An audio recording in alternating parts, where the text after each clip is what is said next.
8 लाख कर्मचारियों की तरफ से मैं लाल सलाम करता हूँ, आपका हार्दिक अभिनंदन करता हूँ। साथियों, आप लोग राजस्थान के लाखों शिक्षकों का नेतृत्व कर रहे हैं। आज आपका ये जत्था को चल रहा है और राजस्थान के लाखों शिक्षकों की आवाज को बुलंद करने के लिए चल रहा है। और मुझे राजस्थान के 8 लाख कर्मचारियों ने आपकी आवाज में आवाज मिलाने का दायित्व दिया है। आज मैं जो यहाँ आया हूँ, राजस्थान के लाखों कर्मचारियों की आवाज, उनकी आपके साथ जोश और जुनून को लेकर आए हूँ। जिंदाबाद जिंदाबाद जिंदाबाद जिंदाबाद। साथियों, ये बड़ी विडंबना है। वर्तमान में जो परिस्थितियां हैं, जो परिदृश्य है, वो बहुत ही विचारणीय और सोचनीय है। राजस्थान के कर्मचारियों को अपनी वाजिब मांगों के लिए इस 50 डिग्री टेम्परेचर पर शासन और सरकार ने इस तरह से झट्टे निकालने के लिए, पैदल चलने के लिए मजबूर किया है। इससे बड़ी असंवेदनशीलता नहीं है।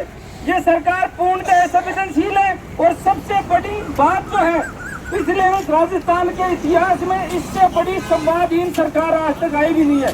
अभी तक एक भी बार 1.5 साल हो गए इन्होंने कर्मचारियों से बैठ के किसी भी विभाग के, किसी भी एचओडी ने, किसी भी मंत्री ने आज तक बात नहीं की है। इससे बड़ी विडंबना नहीं हो सकती है। हमने बहुत बार इन लोगों को ज्ञापन भी दिया है, इन लोगों को अनुरोध भी किया है, अनुनय विनय भी किया है कि आप लोग बैठिए, हमारी वाजिब मांगों पर बैठ के बात करिए।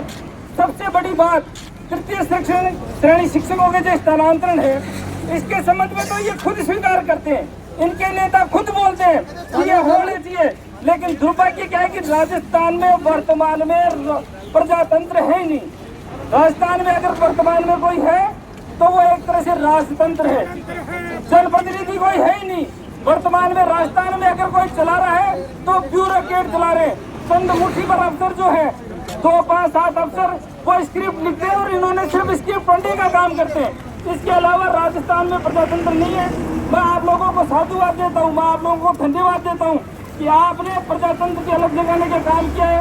अपने हक और अधिकारों के लिए जो आपने ये जो रेला चालू किया है पूरे राजस्थान के चारों कोने से, ये अभूतपूर्व साथियों। आपकी बात की भी मांगे हैं, प्रत्येक श्रेणी शिक्षकों के स्थानांतर होने चाहिए, उनके साथ सभी शिक्षकों की स्थानांतर होने चाहिए। इन्होंने 2 बार 15-15 दिन के लिए स्थानांतरण खोले, लेकिन शिक्षकों का तो एक बार भी स्थानांतरण इनका द्वार नहीं खोला गया। उसकी मांग है। इसके साथ जो आपके पदोन्नति के संबंध में जगह जगह विभिन्न साल में 2 पदोन्नति होनी चाहिए। बार-बार कैडेट की बात करते हैं। साथियों, आपके महासंघ ने बैठ के पूरा ड्राफ्ट तैयार किया है। राजस्थान में कुछ जो सबऑर्डिनेट सर्विसेज के कर्मचारी है, उनके सबसे कम पदोन्नति के अवसर है। कुछ कैडर तो ऐसे हैं जो इन अधिकारियों के साथ बैठ करते हैं, उनके 70% पदोन्नति की बजाय 60 से 70% पद। और शिक्षकों के अगर अपन देखते हैं तो मात्र 34% पदोन्नति के पद है। कुछ हमारे महासंघ से जुड़े हुए संगठन ऐसे भी जैसे ANMLS, उनके 10.12% पदोन्नति के पद है। तो ऐसे इनकी संगति इतनी बड़ी है कि पदोन्नति विसंगति वेतन विसंगति से भी बड़ी है। पिछले 5 वर्षों से आपकी पदोन्नति नहीं हो रही। सरकार की गलत नीतियों के कारण सुप्रीम कोर्ट में केस किया हुआ है। सुप्रीम कोर्ट में जो केस किया हुआ है उसमें 2 साल से तो डेट भी नहीं पड़ रही। सरकार लगभग 1.5-2 साल से तो सुनवाई नहीं करवा पा रही है। और दूसरी तरफ सरकार को अपने हित के निर्णय करने होते हैं तो AG को खड़ा कर देते हैं, डबल AG की रोज कोर्ट में पेशियां लगवाते हैं और वहाँ अपने निर्णय करवा देते हैं। तो ये चीजें दुर्भाग्यशाली है। सरकार प्राइवेटाइजेशन कर रही है। आज का सत्ता के गलियारों में एक चर्चा चल रही है। इस महासंघ ने सबसे पहले जो विरोध किया था कॉन्ट्रेक्चुअल हायरिंग रूल्स का, 11 जनवरी 2022 को जो कॉन्ट्रेक्चुअल हायरिंग रूल्स आए, संविधान नियम आए, वो नियम कर्मचारियों की पीठ पे बड़ा हमला था, कर्मचारियों की पीठ पे छुरा को अपना था। अब जाके जो अंदर बैठने वाले लोग हैं वो भी ये कह रहे हैं कि ये बैकडोर एंट्री का काम है। और इन हायरिंग रूल से जो वास्तविक युवा है, जो बेरोजगार है युवा है, उनका शोषण हो रहा है।